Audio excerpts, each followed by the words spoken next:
The backstage area of the Blue Note Lounge smelled faintly of old wood polish and sweet vanilla perfume, strange mixture that always made Lisa's nose twitch just a little bit. She stood in front of the long, dusty mirror that was bolted to the wall, checking her reflection for the 100th time that evening. The woman staring back at her looked familiar, yet also like a stranger. It had been 6 months, exactly 6 months and 3 days since she had last stood on a stage. 6 months since she had felt the vibration of the floorboards beneath her feet and the heavy weight of expectant silence pressing down on her shoulders.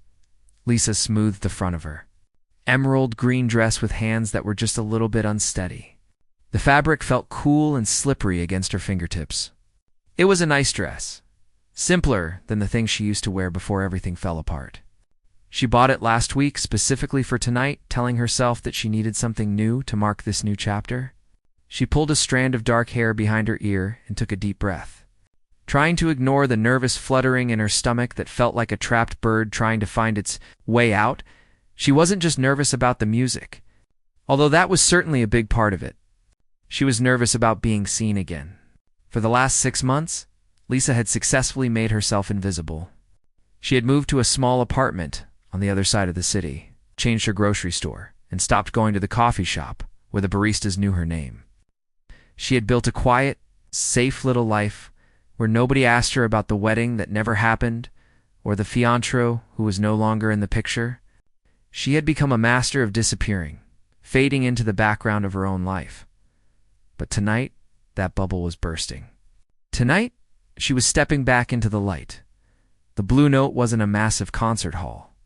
It was a cozy, dimly lit place with brick walls covered in old black and white photographs of jazz legends.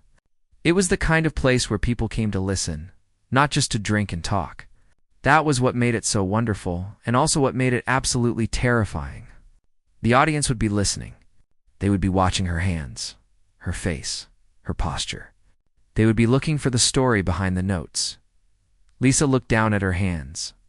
Her nails were short and bare of polish, just the way she liked them when she played. Her fingers were slender, the calluses on her fingertips slightly faded from the months of neglect. She had practiced obsessively for the last 4 weeks to get them back into shape, playing until her joints ached and her muscles screamed. She spent hours at the old upright piano in her living room, playing scales and chords until the neighbors probably knew the music by heart. It wasn't just about getting her fingers to work. It was about trying to empty her heart. Lisa had written a new piece for tonight. It wasn't a happy song. It wasn't a sad song either, at least not in the crying sense. It was a complex, wandering melody that didn't seem to have a beginning or an end, much like how she felt these days. She called it drifting in her own head. It was the only thing she could play that felt honest.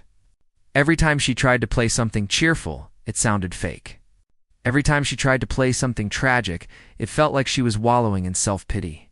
Drifting was the only middle ground she could find. From the other side of the thin velvet curtain, she could hear the low murmur of the crowd. It was a Friday night, so the place was busy. She could hear the clinking of glasses, the low hum of conversation, and the soft, rhythmic clinking of silverware against plates. The sound was a reminder that the world outside her apartment was still turning. People were still eating dinner, still laughing, still living their lives while she had been frozen in time. Stuck in the loop of her own grief, a young man with messy hair and a clipboard walked by, giving her a quick nod. 5 minutes, Lisa, he whispered. He didn't seem to recognize her, or if he did, he didn't care. That was a relief. She wasn't the girl who got left at the altar here. She was just the piano player. Thanks, she whispered back, her voice sounding small in the cramped hallway. She closed her eyes and leaned back against the wall. In her mind, she went through the first few bars of the song. C minor, G major, E flat major. The notes were familiar friends, even if the feelings attached to them were complicated. She remembered the night she wrote the main melody. It was raining. No, actually, it wasn't raining. It was just a very cold, clear Tuesday night in November. She had been sitting on her sofa with a cup of tea that had gone cold, staring at the blank wall. She felt empty, completely hollowed out. She walked over to the piano, sat down, and her hands just found the notes. It was like the music was pouring out of the empty space inside her. Filling the silence of the room, playing that song now felt like exposing a wound. It felt like taking off a bandage that had been stuck on for too long and showing the raw skin underneath to a room full of strangers. But she knew she had to do it. She couldn't stay hidden forever. The piano was the only way she knew how to speak when words failed her. Lisa thought about the apartment she used to share with David. She tried to picture the living room, with the big windows and the rug they picked out together, but the image was blurry, like a photograph that had been left in the sun for too long. The sharp edges of the pane were finally starting to dull. It used to be that thinking about him felt like a physical blow to the chest, knocking the wind out of her. Now it was just a dull ache, a background noise that was always there, but not always loud. She looked at her reflection in the mirror again. She straightened her spine. She wasn't the same woman who walked out of that shared apartment with a single suitcase and tears streaming down her face. She was tougher now. She had paid her own bills, fixed her own leaking sink, and learned to sleep on the empty side of the bed.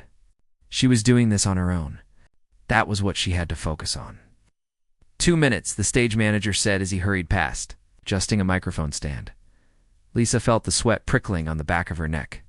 She rubbed her palms against the sides of her dress, trying to dry them. She felt a sudden urge to run. She could turn around, walk out the back exit, get in a cab, and go back to her safe apartment. Nobody would blame her. It would be so easy. But then she would be back where she started hiding. And she was so tired of hiding. She was tired of being afraid of her own life. She had to play. She had to prove to herself that she could still do the thing she loved. Even if the reason she started playing at David was no longer in her life, she had to reclaim the music. It wasn't his music. It was hers. The chatter in the main room died down. She heard the soft click of the microphone being turned on. The host, a friendly woman named Brenda, who owned the lounge, stepped up to the mic. Ladies and gentlemen, Brenda's voice echoed through the walls. Thank you for joining us tonight. For our final set, we have a very special treat for you. Please welcome to the stage a very talented pianist, Lisa. A ripple of applause drifted through the curtain. It wasn't a roar, just a polite, welcoming sound. But to Lisa, it sounded like the ocean. She took one last deep breath, filling her lungs with the vanilla-scented air. She pictured the music in her head, letting it push away the fear. She wasn't going to play perfectly. She might hit a wrong note. She might forget a chord. But she was going to play. Lisa stepped forward. Her hand reached out and pushed aside the heavy velvet fabric. The bright light from the stage hit her face, warm and blinding. As she stepped out from the shadows of the hallway and into the light, she felt her heart rate spike, but she kept walking. 1 step, 2 steps. The carpet beneath her shoes felt soft. The air in the room was cooler than backstage. She walked toward the shiny black piano that waited for her in the center of the spotlight, feeling like she was walking toward a future she was finally ready to meet. She kept her eyes forward, focused on the keys, ready to finally let the music speak for her. The transition from the dim hallway to the stage was like stepping into a different world. One moment Lisa was in the quiet, safe smell of old polish, and the next, she was blinking under the sharp white gaze of the spotlight. It hit her eyes with a physical force, making her squint slightly. Outside the circle of light, the room was a blur of darkness. She couldn't see the faces of the people. Only the vague outlines of tables and the occasional glint of a wine glass or a smartphone screen recording her. For a second, the brightness felt disorienting, like waking up from a deep sleep and not knowing where you are. But her feet remembered the way. She had walked onto stages hundreds of times before, and her body knew the rhythm of it, even if her mind was screaming with panic. Her heels made a soft clicking sound on the floor tiles, a tiny, isolated sound that seemed to echo in her own ears. To the audience, she probably looked confident. She was wearing a green dress that made her stand out, walking with her head high. But inside, she felt like a fragile glass ornament being carried across a slippery floor. She approached the baby grand, piano standing in the center of the pool of light. It was a beautiful instrument, black and shiny, reflecting the stage lights like a mirror. Seeing it there, waiting for her, gave her a small sense of relief. The piano was a constant. It didn't judge her. It didn't ask her why she had been gone for so long. It was just wood and wire and strings, waiting for someone to bring it to life. She reached the bench and paused, her hand resting lightly on the cool metal frame. It was then that she did the one thing she had promised herself she wouldn't do. She scanned the room, Lisa had told herself over and over again in the dressing room, asterisk. Just look at the piano. Look at the music. Don't look at them, asterisk. But the pull was too strong. Her eyes betrayed her, drifting away from the safety of the instrument and out into the sea of shadows. It was a habit she had developed over the years of playing with David. He would always sit in the back, usually at the table closest to the bar so he could see the whole stage. Whenever she played a difficult passage, she would instinctively look for him to see if he was smiling. If he was, she knew she was doing well. It was her anchor. Her gaze skipped over the front tables where couples were leaning in close to hear each other over the noise of the air conditioner. She looked past the table with the group of women laughing. She looked past the man in the suit checking his watch. Her eyes went all the way to the back, to the far corner near the long wooden bar. Her heart gave a sudden, violent lurch. It felt like she had missed a step walking down the stairs. There was a man sitting alone at a small table near the bar. He was half hidden in the shadows, but the light from a street lamp outside caught the side of his face. He was wearing a charcoal coat, the collar turned up slightly against the chill of the evening air. Lisa knew that coat. She knew the way his dark hair fell over his forehead. She knew the shape of his hands as they rested on the table. It was David. The air in the room seemed to vanish instantly. Lisa couldn't breathe. It felt like someone had reached into her chest and squeezed her lungs tight. The noises of the bar, the clinking glasses, the low murmur of voices, the jazz music playing softly from the speakers, it all faded into a dull, meaningless hum in her ears. The only thing that existed was the image of him sitting there. He wasn't looking at his phone. He wasn't looking at the menu. He was looking straight at her. Lisa's hand gripped the edge of the piano, her knuckles turning white. She felt dizzy, a wave of nausea rolling through her stomach. Asterisk, why is he here? The thought screamed through her mind. Asterisk, how did he know I was playing? Asterisk, she hadn't spoken to him in months. The last time she saw him, he was standing in the doorway of their old apartment, looking broken as she carried her suitcase to the waiting taxi. They hadn't exchanged a word since the lawyers finished their work. She was a ghost to him, and he was supposed to be a ghost to her. That was the deal. That was the only way she could survive. Seeing him in the flesh, looking so real and solid, shattered the illusion that she had moved on. 6 months of healing felt like it evaporated in a single second. She felt the raw pain of the breakup all over again, fresh and stinging. She remembered the good times picnics in the park on sunny Sundays. The way he used to make her laugh until her stomach hurt. The way he smelled like fresh laundry. But she also remembered the bad times, the fights that lasted until dawn. The silence that filled the apartment for weeks, the realization that they wanted different things. She felt exposed. She felt naked.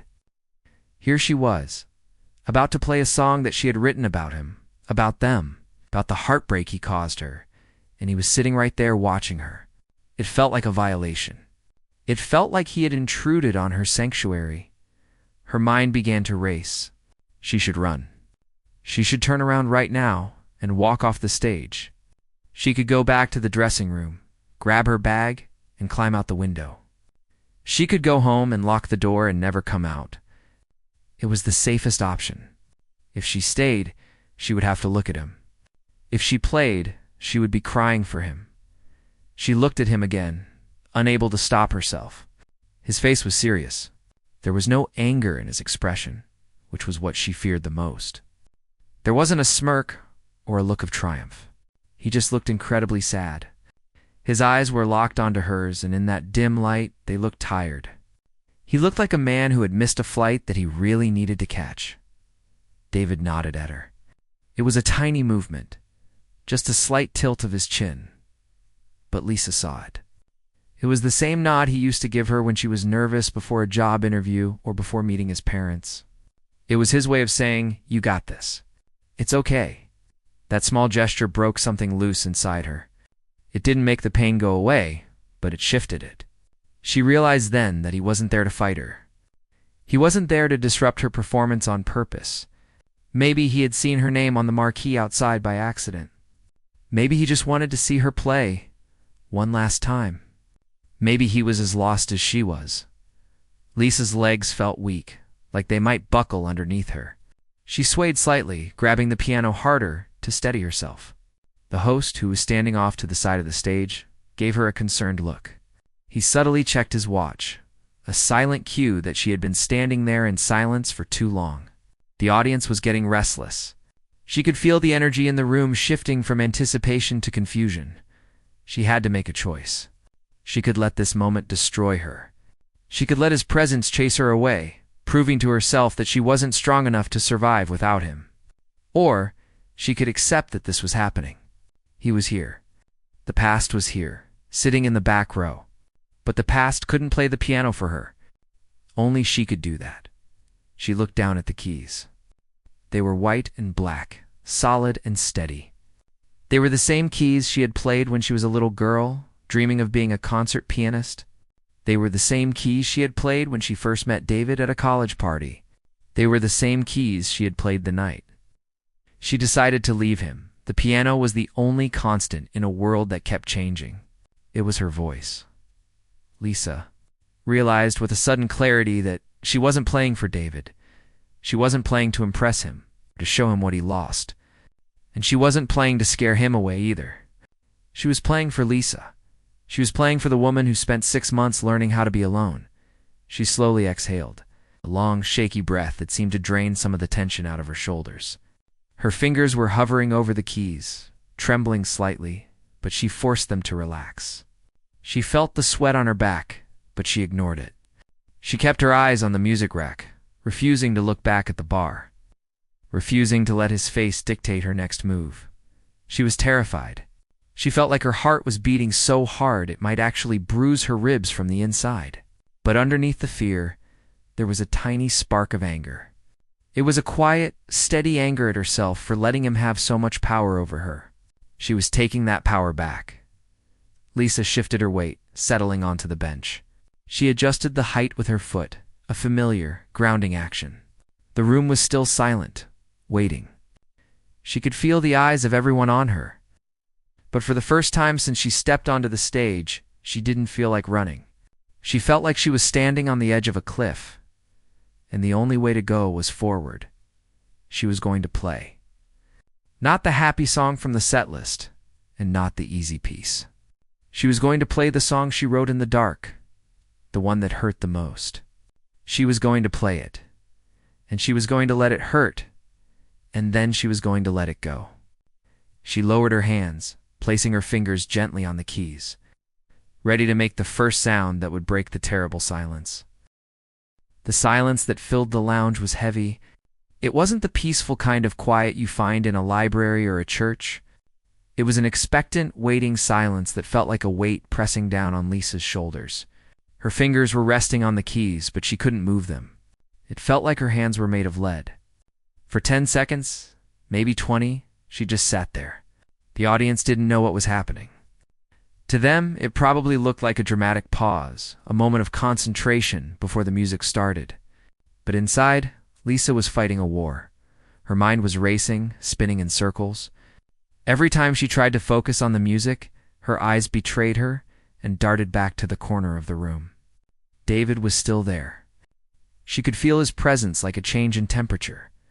She wondered what he was thinking. Was he remembering the day they met? Was he remembering the way she used to laugh at his terrible jokes? Or was he just waiting to see if she would mess up? Panic began to crawl up her throat, tasting sour and metallic. She felt the urge to vomit. She felt like she couldn't get enough air into her lungs. Her heart was hammering against her ribs so hard that she was sure the microphone would pick up the sound. I can't do this, she thought. Asterisk, I can't be here. I can't do this with him watching. Asterisk, she stared at the sheet music sitting on the rack, but the notes were blurring together. The black symbols swam in front of her eyes, turning into meaningless scribbles. She had practiced this song 1,000 times.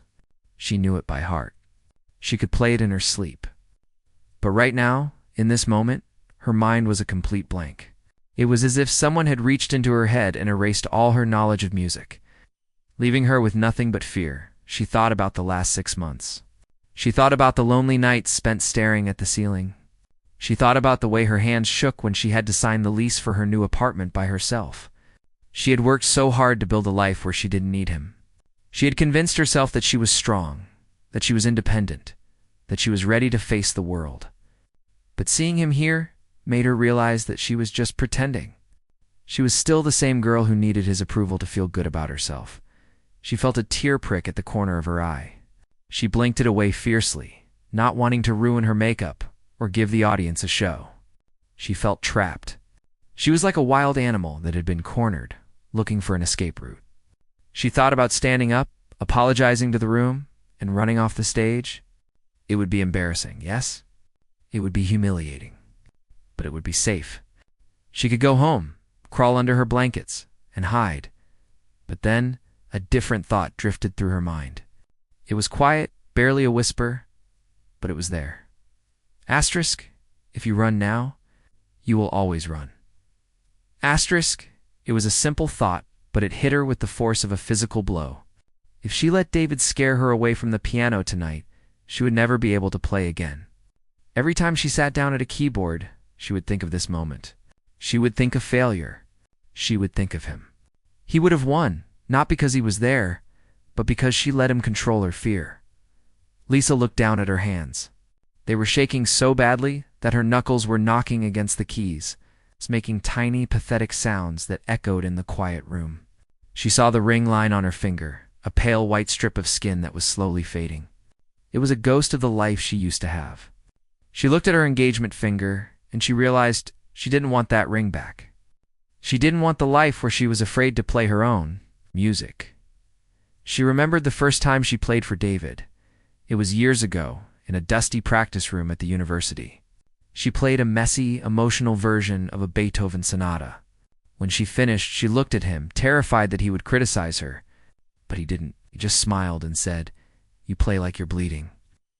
At the time, she thought it was a compliment. She thought it meant she was passionate. But now, sitting in the spotlight of the Blue Note, she realized the truth. She had been bleeding for a long time. She had been pouring her pain into her music, hoping someone would hear it and fix her.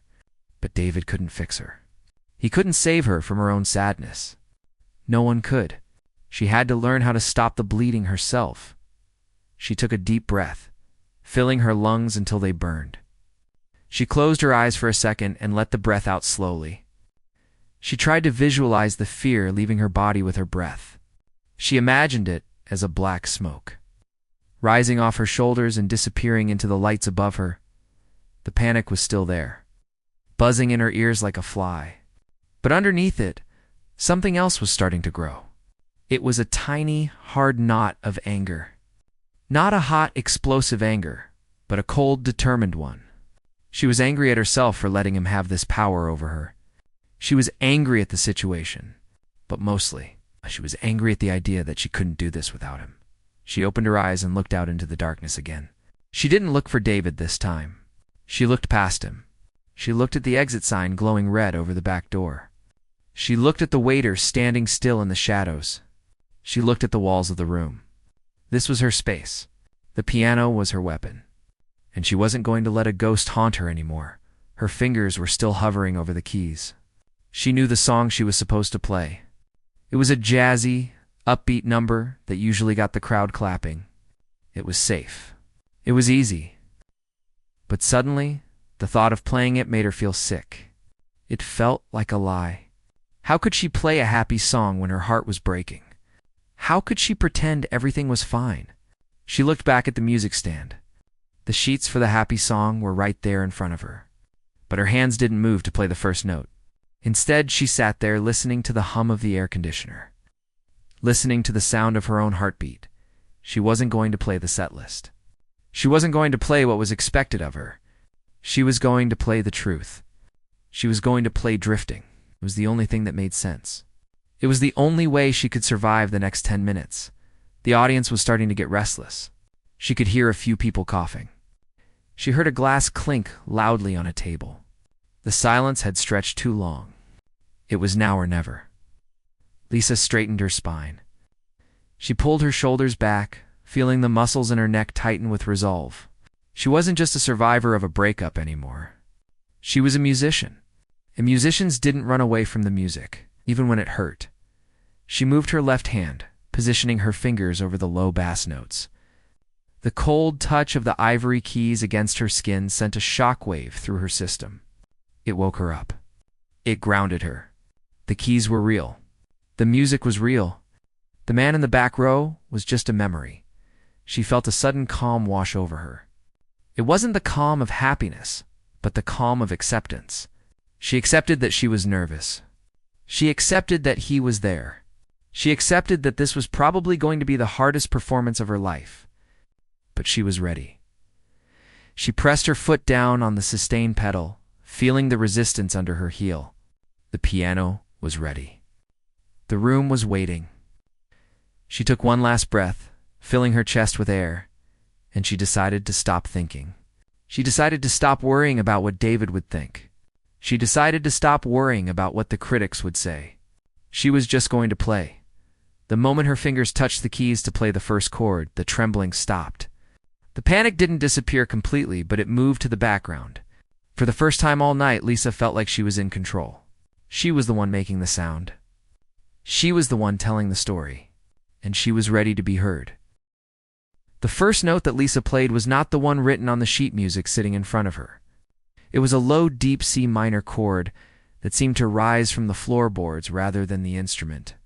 The sound was rich and heavy, filling the air of the lounge instantly. It wasn't a harsh sound, but it was firm. Like a hand placing a heavy book on a table, for a split second, Lisa felt the urge to apologize to the audience.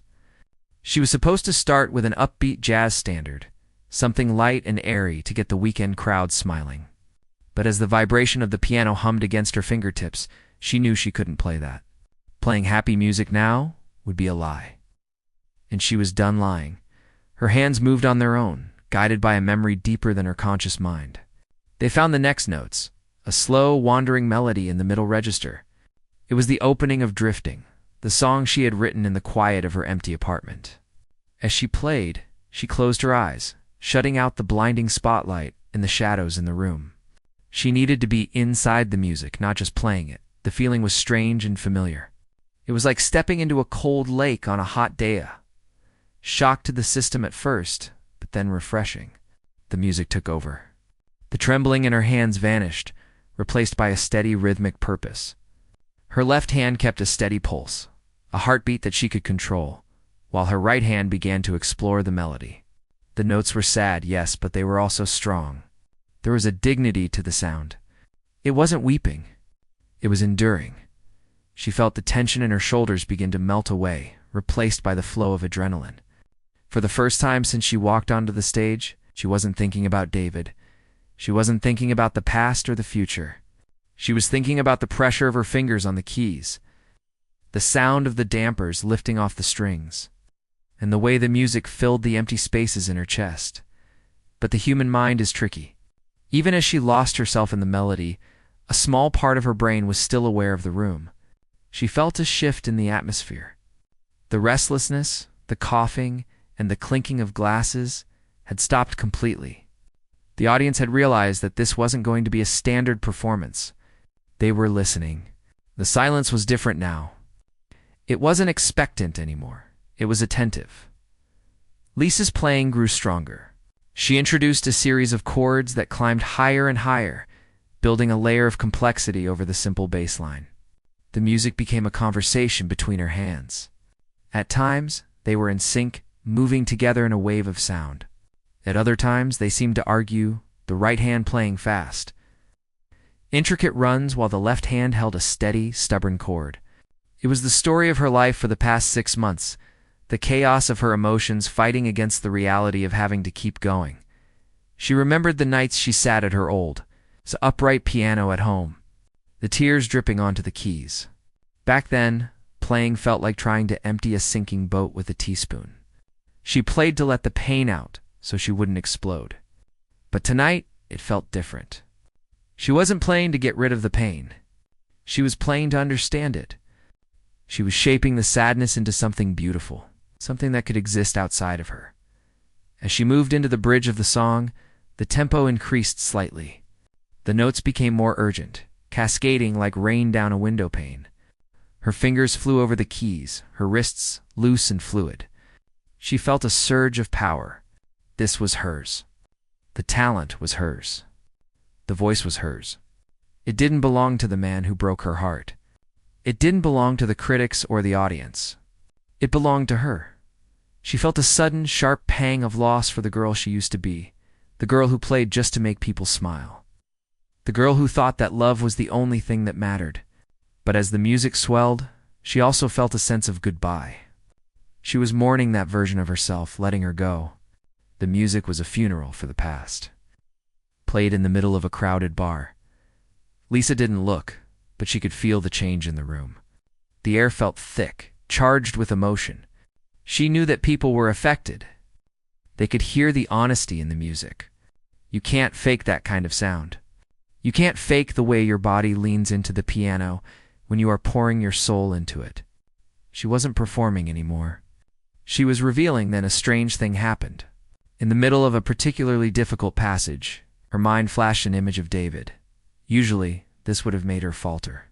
Usually, the thought of him would make her hands freeze or her heart race. But this time, she just kept playing. She saw his face, but it was like looking at a photograph in a museum. It was just an image. It didn't have any power over her. It didn't hurt. She realized then that she didn't hate him. She didn't wish him ill. She just didn't need him anymore to be whole. The music she was playing was proof of that. She was complete up there on the stage, just her and the piano. She was creating something profound all on her own. The music began to slow down. The cascading notes turned into gentle, individual droplets. She brought the melody back down to the lower register, returning to the deep, resonant chords that started the piece. The journey was coming to an end. She wasn't rushing to the finish line. She was savoring every step. She played with a softness that was almost like a whisper. Trusting that the piano would carry the sound to the back of the room, her fingers moved with absolute precision. She felt the rough texture of the black keys and the smooth coolness of the white ones. She felt the vibration of the strings through the bench and into her legs. She was entirely present in her own body. The anxiety that had crippled her earlier had dissolved, replaced by a profound sense of peace. She had faced the thing she was most afraid of, her past, her pain, her loneliness, and she had turned it into art. As she approached the final chord, she took a deep breath. She wasn't thinking about what would happen when the music stopped. She wasn't thinking about looking up and seeing if David was still there. She was just enjoying the feeling of creating sound. She played the last few notes slowly, stretching the time, letting the silence between the notes become part of the music. Finally, her hands came to rest on the keys.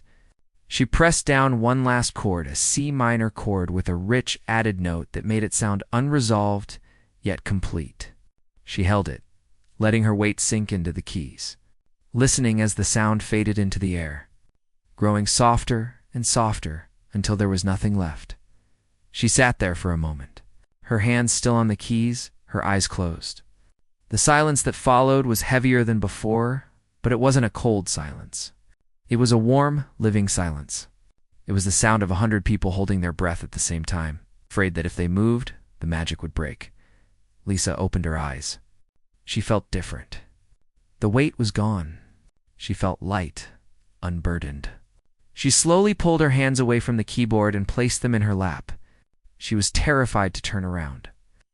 Terrified to see what the real world looked like after being so deep inside her own head. But she knew she had to. The music was over. Now she had to face the audience, and perhaps the man in the back. For a few heartbeats after the last note faded, the room was completely still. It was that specific kind of quiet that happens when something profound has just occurred, where nobody wants to be the first person to break the spell. The air in the lounge felt different, heavier, charged with the emotion Lisa had just poured out of the piano. She sat there, her hands resting lightly in her lap, listening to the ringing in her own ears. Then The applause started. It didn't begin as a roar. It started as a slow, rhythmic clapping from the front near the stage, and then spread like a wave through the rest of the room. Within seconds, it grew loud and full. It wasn't just polite clapping. People were leaning forward in their seats. A few even stood up. Lisa looked out and saw blurred faces smiling, some with tears in their eyes. They hadn't just heard a song. They had felt a story. They connected with the raw honesty of her pain, and in that moment, Lisa realized she wasn't as alone as she thought she was. Her sadness was a universal language, and tonight, she had spoken it fluently. She stood up slowly, her legs feeling a little shaky but strong enough to hold her. She bowed to the audience, a genuine smile touching her lips for the first time all evening. It felt strange to smile, but it felt good. She took a quick breath to steady herself, and then instinct took over. She did the one thing she had been terrified to do since the moment. She walked onto the stage. She turned her eyes to the back corner. Her heart gave a small flutter. A reflex of old fear, but her gaze was steady. She looked past the rows of tables, past the waiters, and straight to the small table near the bar. She expected to see him sitting there, maybe with his head bowed, maybe looking at his phone. She expected to feel that familiar squeeze of sadness. She saw his face. But the stool was empty. The small table near the bar was vacant. The glass of water that had been sitting there was gone. The charcoal coat was nowhere to be seen. David had left. Lisa blinked, surprised. She didn't know what she felt. It wasn't relief exactly, and it wasn't disappointment. It was just finality. He had come, he had listened, and he had gone. He hadn't stayed to demand a conversation. He hadn't stayed to argue or to apologize. He had just let the music be the goodbye. He had heard everything she needed to say without her speaking a single word, and somehow, that felt like the most respectful way they could have parted. She scanned the rest of the room one last time, just to be sure, but he wasn't there. He had slipped out into the night while she was lost in the music. He was a ghost again, but this time, she was the one who had banished him. She was the one who was still standing in the light. A strange sensation washed over her then. It wasn't the lightness she expected, but a grounded sense of reality. The drama was over. The US versus them narrative in her head had dissolved. There was just Lisa, the piano, and a room full of people who appreciated her art. The chapter with David was truly closed. The book was shut and placed back on the shelf. She walked off the stage, her heels clicking on the floor tiles. The sound was crisp and confident now. As she stepped through the curtains and back into the hallway, the smell of old polish and vanilla perfume greeted her again. It smelled like safety, but it also smelled like a beginning. The host, a woman with kind eyes, met her just off stage with a glass of water. "You were incredible," the host said, her voice full of genuine admiration. "Really, that was beautiful." Lisa took the glass and drank deeply. The water was cold and refreshing. "Thank you," she said. Her voice sounded calm to her own ears. "I needed to play that one." "I'm glad you did," the host replied. Squeezing Lisa's arm gently before turning to talk to the next performer, Lisa walked back to the small mirror where she had been freaking out less than 30 minutes ago. She looked at her reflection. The woman staring back looked a little tired, and her makeup was slightly smudged, but her eyes were bright. They looked clear. The panic was gone from her face. She touched the glass with her fingertips, as if checking to make sure the person in the mirror was real. She gathered her things, stuffing her sheet music into her bag. She didn't need to look at the happy jazz music she had planned to play. She knew she wouldn't be playing that tonight. She had played what mattered. She slung her bag over her shoulder and walked toward the back exit, avoiding the bar area. She didn't want to walk past that empty table. She didn't need to see the empty space where he sat. She already knew what it meant. Pushing open the metal back exit, she stepped out into the cool night air. The alleyway was quiet, lit only by a flickering street lamp at the far end. The city noise was distant, a dull hum of traffic and life. She took a deep breath, the air tasting of exhaust and damp pavement. It wasn't a sweet smell, but it was the smell of the real world. Lisa zipped up her jacket and began to walk toward the main street. As she walked, she thought about the apartment she was going home to. It would be quiet there. It would be dark. But for the first time in a long time, the silence didn't feel like a predator waiting to pounce on her. It just felt like silence. It felt like a blank canvas. She thought about the piano in her living room. She realized she was looking forward to sitting at it tomorrow. Not to practice out of fear, not to prove a point, but just to play. Maybe she would write something new. Maybe she would write something happy. Or maybe she would just play scales and enjoy the sound. It didn't matter. The music was hers again. She reached the end of the alley and stepped onto the busy sidewalk. People were rushing past, heading to restaurants, calling cabs, laughing with friends. Lisa paused for a moment on the corner. She looked down the street where the traffic lights turned from red to green, painting the road in streaks of color. She didn't know what the future held. She didn't know if she would ever fall in love again or if she would stay single forever. She didn't know where her music would take her. But as she watched the city move around her, she realized that the uncertainty wasn't scary anymore. It was just open. Anything could happen. A taxi drove by, its yellow light bright in the dark. Lisa didn't hail it. She decided to walk. She wanted to feel her feet on the ground. She wanted to feel the rhythm of her own movement. She wasn't running away from her past anymore. She wasn't running towards something to fill the void. She was just walking. The night air was cold, but Lisa felt warm inside. She wrapped her arms around herself and started down the street, moving with the flow of the crowd. She was just one person in a big city, but she felt whole. She had walked onto the stage with a broken heart, and she walked off with a heart that was beginning to heal. And as she disappeared into the city lights, she knew that she was going to be okay. Not immediately and not perfectly, but eventually, she was going to be just fine.